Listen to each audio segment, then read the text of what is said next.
Hey everybody, welcome to Crack Pack Tuesday, number 86 on the Mana Leak. I'm John as always, and we've got ourselves another pack of Kaladesh. We only have 3 weeks left after this week of Kaladesh before we're going to be doing packs of Aether Revolt. Well, of course, first we'll do the Aether Revolt set review, but then, after pre-release, we will have Aether Revolt packs here, and hopefully no more garbage like Kaladesh. But let's open this garbage pack here, see what's in it, and discuss what we would take pack one, pick one, if this was a draft.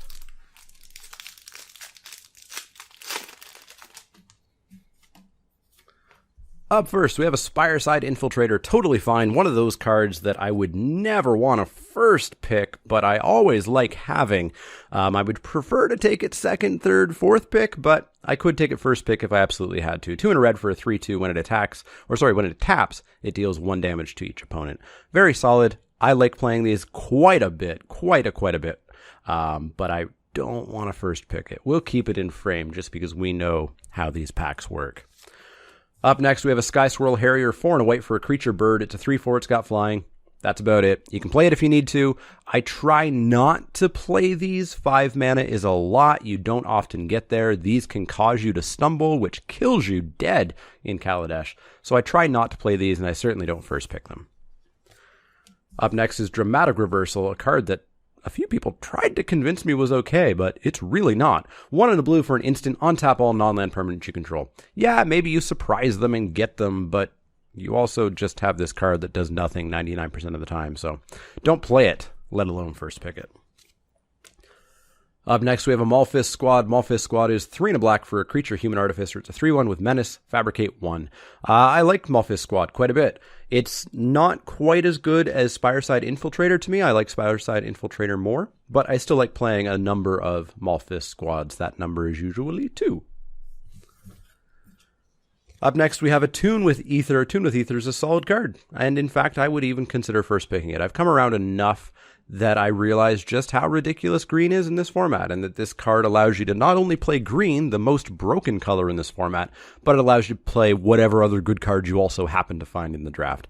Tune with Ether, single green for a sorcery. You get a basic land out of your library, and you get 2 energy. Solid card. I would first pick it if I had to, but again, I'd prefer not to. I'd prefer this pack to have something else, but we'll keep it in frame. Up next is Giant Spectacle. Giant Spectacle is 1 and a red for an enchantment aura. Enchant creature. Enchanted creature gets +2/+1 and has Menace. I like this way more than many people do, just because I have memories of Madcap skills. And yes, I know this format isn't as fast as Gatecrash, but this format is still ridiculous. And having an opponent stumble for 1 turn, well, you spend a turn playing a Giant Spectacle, will just end that game. You will just win. Giant Spectacle is a card that I play typically if I have a slot for it, but I don't go out of my way to try to play it. So, Giant Spectacle, not a first pick. Up next is Die Young. Die Young is 1 and a black for a sorcery. Choose target creature. You get 2 energy, and then you pay any amount of energy, and that creature gets -1/-1 until end of turn, for each energy paid this way. I always forget exactly how that's templated. Die Young's a fine enough removal spell. It obviously requires more energy to production to be more than a dead weight, an expensive dead weight at that. But with any additional energy production, this thing can be pretty darn solid. I would first pick a Die Young if I had to. I don't think it's currently going to win out among these 3 cards, but I would pick it if I had to. Up next is a Weldfast Monitor. Weldfast Monitor is 3 generic mana for an artifact creature lizard. It's a 3/2, pay a red, gets Menace till end of turn. I like Weldfast Monitors. I play them in most red decks that I have, especially because my red decks tend to be a little bit artifact heavy with Fireweavers and Quakesmith Geniuses and things like that. But yeah, I like Weldfast Monitor. I would never first pick it though. Up next, we have Pressure Point. Pressure Point is 1 and a white mana for an instant. Tap target creature, draw a card.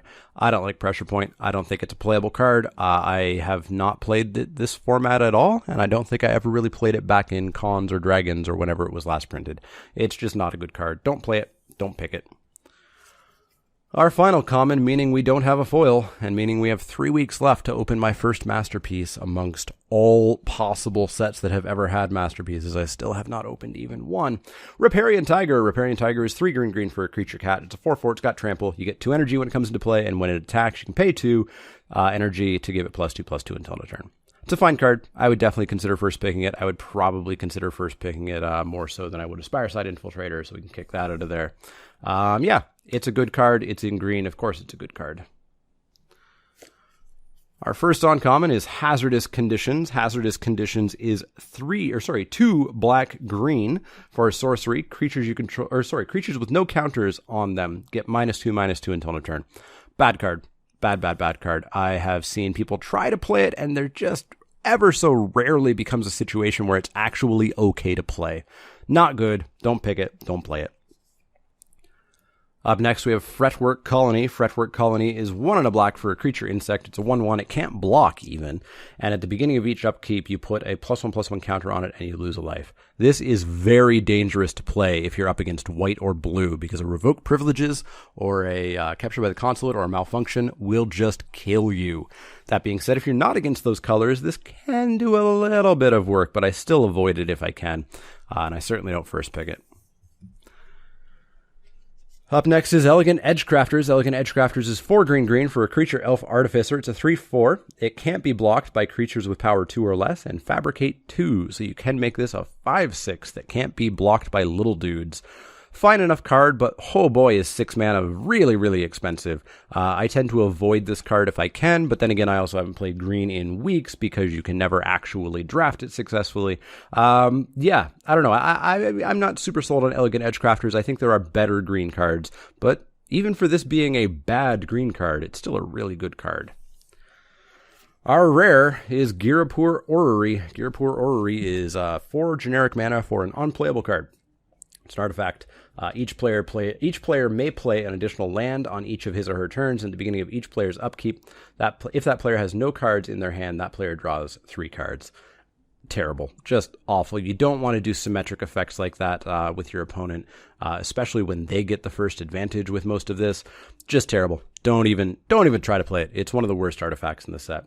Yeah, this is another of these terrible packs of Kaladesh. Absolute garbage. We're looking at a Die Young, Attune with the Ether, or a Riparian Tiger, and I think I'm just going to be super boring and take the Attune. I'll take the Attune, I'll try to push into green, just take all the good cards that I can find in various colors, splash for them, and win the draft, because I'm the green deck. Yeah, if you haven't figured it out, I really am tired of Kaladesh. Really tired of Kaladesh, and it's not just because it's been around for a while and I'm starting to get bored of it. The flaws are starting to show. The flaws in the set design, the flaws in the color balance, the flaws in the pack distributions, they're all starting to show. And I think they're starting to show by me first picking an Attune with Ether. Yeah, let me know what you would have taken. Would you have taken the Attune, the Die Young, the Edgecrafters, the Riparian Tiger? What would you have gone with? Let me know in the comments down below. As always, if you have any questions, comments, or suggestions, you can find me on Twitter at The Mana Leak. That's LEEK, like the vegetable, not the card. You can also find me at facebook.com/TheManaLeak, twitch.tv/TheManaLeak, patreon.com/TheManaLeak. You've already found me here at YouTube. You've got that comment section down below. Please make use of it. Click that thumbs up icon if you like what you see. Click subscribe if you want to see more. And if you do have any questions, comments, or suggestions, let me know. Otherwise, see y'all next time.